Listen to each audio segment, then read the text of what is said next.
राजस्थान के अंदर petroleum dealers फिर जा रहे हैं हड़ताल पर। पहले भी स्ट्राइक की गई, पेट्रोल पंप बंद किए गए और दूसरी ओर कांग्रेस पार्टी के एक मंत्री से वार्ता होती है। 10 दिन का आश्वासन मिलता है कि कमेटी बनाकर आपकी मांगों पर गौर किया जाएगा। 10 दिन बीत गए, न गौर हुआ, न कोई सरकार की तरफ से बताया गया कि हम पेट्रोलियम यूनियन या पेट्रोलियम डीलर्स की ओर से जो ज्ञापन दिए गए या वार्ता हुई पहले हड़ताल के वक्त, उस पर हमने क्या किया है। आखिरकार फिर परेशान होकर पेट्रोलियम डीलर्स ने अब 2 अक्टूबर 2023 से फिर हड़ताल करने की चेतावनी सरकार को दे दी है।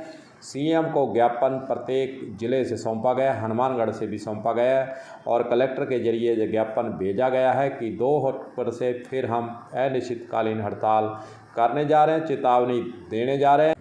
वैसे देखा जाए तो यह लड़ाई नई नहीं है। 2019, 23, 24 अक्टूबर को जो पोस्टर आपको इस पेट्रोल पंप के जरिए दिख रहा है, इसके अंदर चस्पा किया हुआ है। 23 अक्टूबर 2019 को राजस्थान के अंदर पेट्रोलियम डीलर्स हड़ताल करते हैं। एक कमेटी बनती है, सरकार की तरफ से कमेटी बनाकर कहा जाता है कि कमेटी जो है निर्णय देगी और आपकी जो मांगे हैं पड़ोसी राज्यों के जो वैट कम होने और आपके पेट्रोल पंप बंद होने, इन तमाम बातों पर सरकार जो है बातचीत करेगी। आपसी भाईचारा बैठाकर आपकी मांगों को माना जाएगा। 2019 में हड़ताल होती है, अब 2023 चल रहा है, लंबी लड़ाई चल रही है, लेकिन सरकार की तरफ से कुछ भी निकाल कर नहीं दिया गया। अशोक गहलोत के द्वारा बयान जरूर दिए गए कि केंद्र सरकार पीएम मोदी अपने वैट जो है, अपने टैक्स है पेट्रोल डीजल पर कम करे तो फिर फ़ायदा हो सकता है, लेकिन अशोक गहलोत के द्वारा कोई पेट्रोल डीजल पर पड़ोसी राज्यों के वैट कम होने पर जो 19 ज़िलों के अंदर नुकसान हो रहा है, जो पेट्रोल पंप बंद हो रहे हैं, उनकी तरफ नज़र दौड़ाकर भी नहीं देखा, न उनकी मांगों पर कोई तवज्जो दी है, न सरकार की तरफ से कुछ किया गया। मात्र आरोप बीजेपी पर लगाने का काम ही किया गया कि बीजेपी सरकार, केंद्र सरकार पेट्रोल डीजल पर टैक्स कम करे। पड़ोसी राज्यों के अंदर पेट्रोल डीजल सस्ता है, इसीलिए पेट्रोल पंप डीलरों के साथ साथ जनता भी परेशान है।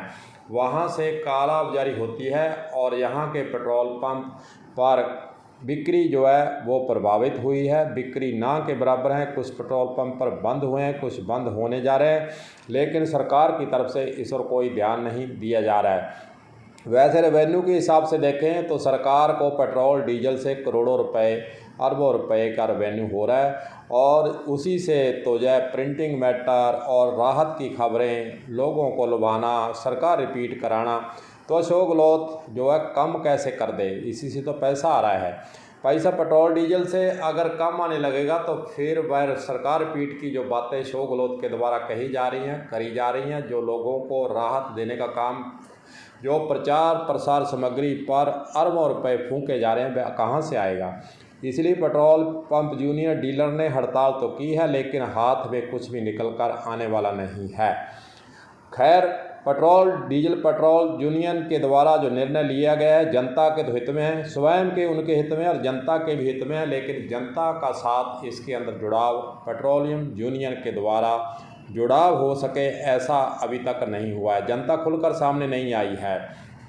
जब तक जनता के द्वारा इस आंदोलन को नहीं चलाया जाता तब तक पेट्रोल डीलर यूनियन के द्वारा जो मांग तो रखी गई है, आंदोलन करना और अपनी मांग रखना, ज्ञापन देना, प्रत्येक व्यक्ति को हक हासिल है, स्वतंत्र है कि वह अपनी मांग का ज्ञापन दे सकता है। लेकिन सरकार की तरफ से पहले कमेटी बनी, कई बार कमेटियां बन गई, लेकिन निकल कर कुछ भी सामने नहीं आया और 10 दिन पहले जो कमेटी बनी उसने कुछ नहीं दिया।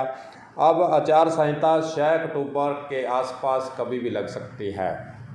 उसके बाद मांग जो डीलर्स के द्वारा रखी जा रही है उस पर कोई निर्णय हो नहीं सकता। अब 5-6 दिन का वक्त है, स्ट्राइक करते हैं, देखते हैं उसका कितना असर होता है, सरकार पर दबाव बढ़ता है या नहीं। ये तमाम बातें देखने वाली होंगी, लेकिन जो डीलर्स की बात है, जो उन्होंने मांग रखी है वह जायज़ है, जनता भी जायज़ मांग रही है और सरकार को इस पर कुछ ना कुछ करना चाहिए।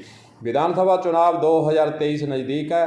अगर अशोक गहलोत पेट्रोल डीजल जो पड़ोसी राज्यों के अंदर वैट चल रहा है कर देते हैं तो उसका फ़ायदा कांग्रेस पार्टी को मिल सकता है। हालांकि आर्थिक नुकसान, टैक्स का नुकसान जरूर है, लेकिन विधानसभा चुनाव 2023 में इनका फ़ायदा पुरजोर तरीके से मिल सकता है। जैसे कांग्रेस पार्टी को सोचना है कि फ़ायदा लेना है या फिर नहीं लेना जाए। कांग्रेस पार्टी पर आधारित है और मुख्यमंत्री पर आधारित है।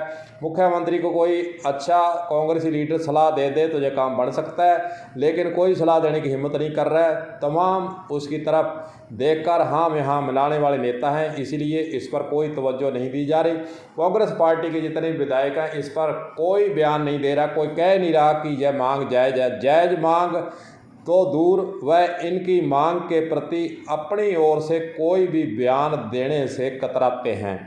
और इसीलिए तो कांग्रेस पार्टी के विधायक खुलकर सामने नहीं आ रहे। खुलकर सामने आएँ और जनता के हित की बात करें तो हो सकता है कि पेट्रोल डीजल पर वैट जो राजस्थान के अंदर है वह कम हो सकता है, लेकिन लगता नहीं है, क्योंकि पहले से अड़ियल अपनाए रवैया जो है, तरीका, वो अशोक गहलोत ने अपना रखा है कि मैंने तो पेट्रोल डीजल पर 5 पैसे भी कम नहीं करने, सेंटर कम करे। उनके पास बहाना है कि सेंटर कम करे। पड़ोसी राज्यों के मुख्यमंत्री ने तो कम कर रखा है। यह भी अशोक गहलोत को सोच लेना चाहिए कि पड़ोसी राज्यों के मुख्यमंत्री के द्वारा भी वैट कम किया हुआ है तो राजस्थान के अंदर हम क्यों नहीं कर सकते, लेकिन नहीं करेंगे। सरकार इस पर कोई विचार नहीं करने वाली है। और पेट्रोल डीलर के द्वारा जो हड़ताल की गई है उसका जनता के द्वारा कितना समर्थन मिलता है, तमाम बातें देखने वाली होंगी। कलम न्यूज़ के लिए गुरदेव सिंह सैनी की हनुमानगढ़ से रिपोर्ट।